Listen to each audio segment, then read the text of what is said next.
전 세계에서 선진국이었다가 개발도상국으로 떨어진 나라 딱 한 곳이 있습니다. 불과 100년 전에는 세계에서 손꼽히는 부자 나라였는데 지금은요. 와, 연간 물가 상승률이 100%가 넘는 정말 말도 안 되는 인플레이션을 겪고 있어요. 자, 오늘 바로 이 미스터리를 파헤쳐 볼 겁니다. 아니, 도대체 어떻게 부자 나라가 가난해질 수가 있는 걸까요? 한때는 모두가 저 나라처럼 살고 싶다고 부러워했는데 어쩌다가 이렇게까지 무너져 내린 걸까요?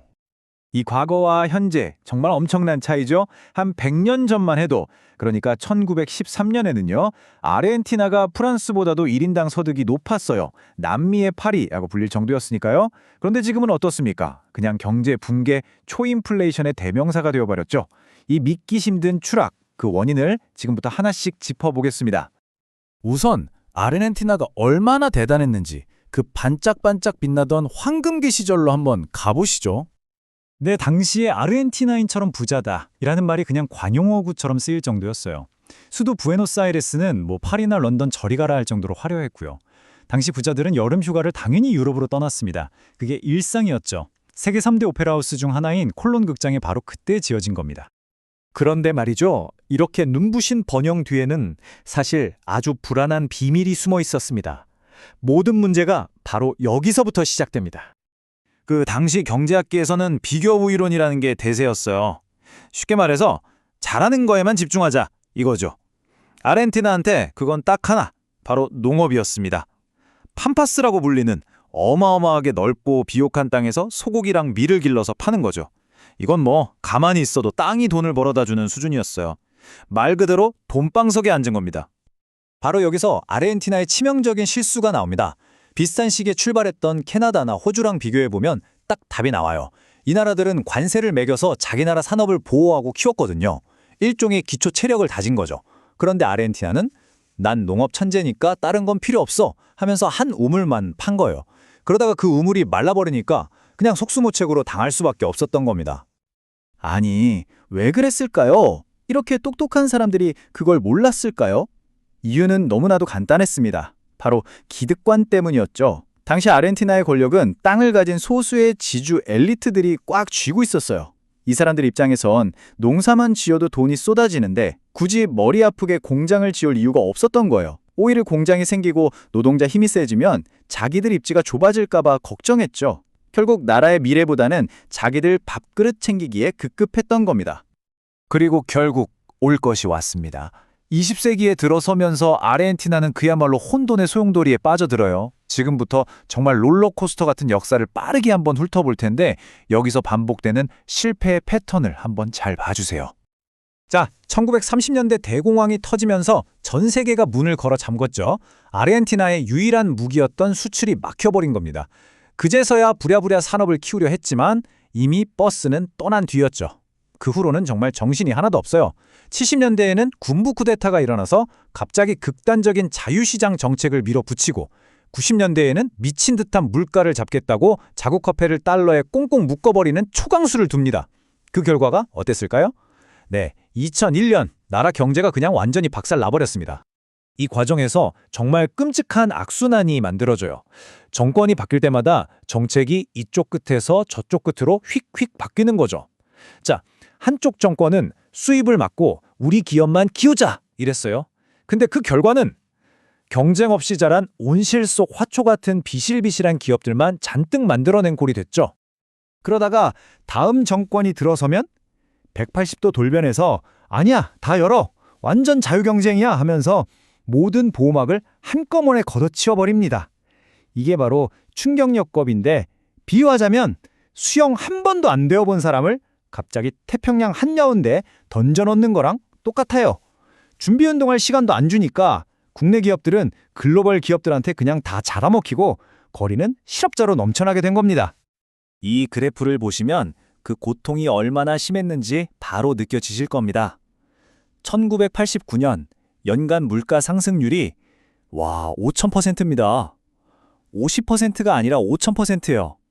이게 무슨 뜻이냐면 연초에 1,000원 하던 빵이 연말에는 5만 원이 됐단 얘기예요.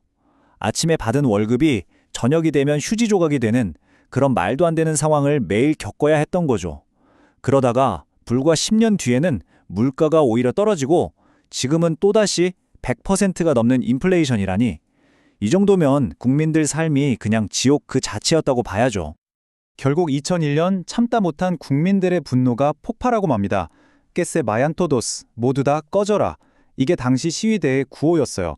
정치인, 경제인 할 것 없이 다 필요 없다는 거죠.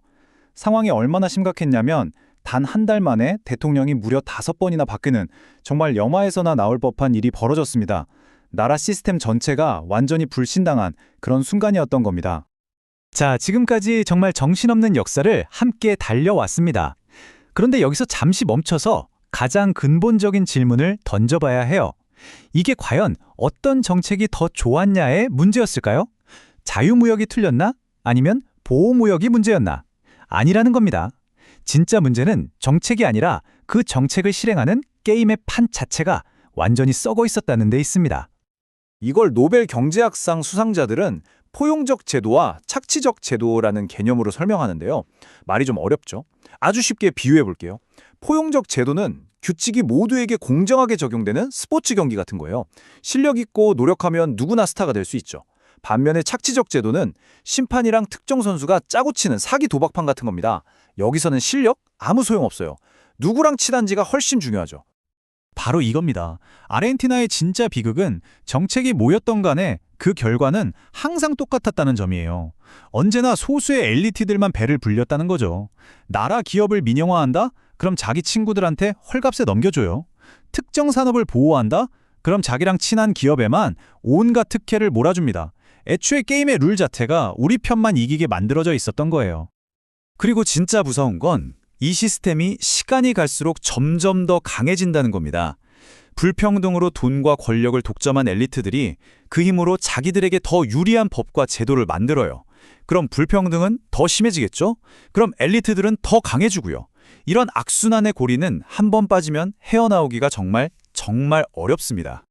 자, 그럼 이제 다시 현재로 돌아와 볼까요? 이 길고 긴 실패의 터널 속에서 아르헨티나는 지금 또 한 번의 거대한 실험을 시작했습니다. 100년 동안 계속된 실패에 완전히 지쳐버린 국민들은 2023년 그야말로 파격적인 선택을 합니다. 바로 아르헨티나의 트럼프라고 불리는 아웃사이더 하비에르 밀레이를 대통령으로 뽑은 거죠. 그의 공약은 별명이 전기톱일 정도로 정말 모든 걸 갈아엎는 수준입니다. 중앙은행을 아예 없애버리겠다. 자국 화폐의 페소 대신에 그냥 미국 달러를 쓰자. 정부 부처는 절반으로 줄이고 모든 보조금과 공공지출을 대폭 삭감하겠다. 그야말로 아르헨티나 역사상 유례가 없는 가장 극단적인 충격요법을 들고 나온 겁니다. 하지만 많은 전문가들은 이런 식의 충격요법만으로는 진짜 문제를 해결할 수 없다고 경고합니다. 과거 우리나라가 그랬던 것처럼 나라가 제대로 발전하려면 더 근본적인 것들이 필요하다는 거죠. 예를 들면 정권이 바뀌었다고 정책이 180도 뒤집히지 않는 안정성, 그리고 누구에게나 공정한 기회가 주어지는 포용적인 시장, 또 교육이나 사회 기반 시설 같은 미래를 위한 투자, 이런 것들이 뒷받침되어야 한다는 겁니다. 결국 이 모든 이야기의 핵심은 바로 이겁니다. 아무리 명의가 기가 막힌 처방전을 써줘도 환자가 약을 제대로 먹지 않거나 엉뚱한 약을 먹으면 아무 소용이 없다는 거죠. 아르헨티나의 100년은 단순히 어떤 정책이 옳고 그르냐의 문제가 아니었습니다. 어떤 정책이 들어와도 결국 기득권층이 자신들의 입맛에 맞게 비틀고 왜곡해버리는 바로 그 시스템 자체가 병들어 있었다는 게 진짜 문제였던 겁니다. 밀레이의 이 거대한 실험은 이제 막 시작됐습니다. 하지만 우리는 질문을 던져야 합니다. 100년 동안 계속된 실패의 악순환을 끊기 위해 더 극단적인 방법을 쓰는 게 과연 정답일까요? 애초에 기울어진 게임의 판은 그대로 둔 채 그 위에서 더 과격하게 배팅하는 것만으로 이길 수 있을까요? 이 질문에 대한 답을 찾기 위해 지금 전 세계가 아르헨티나를 숨죽여 지켜보고 있습니다.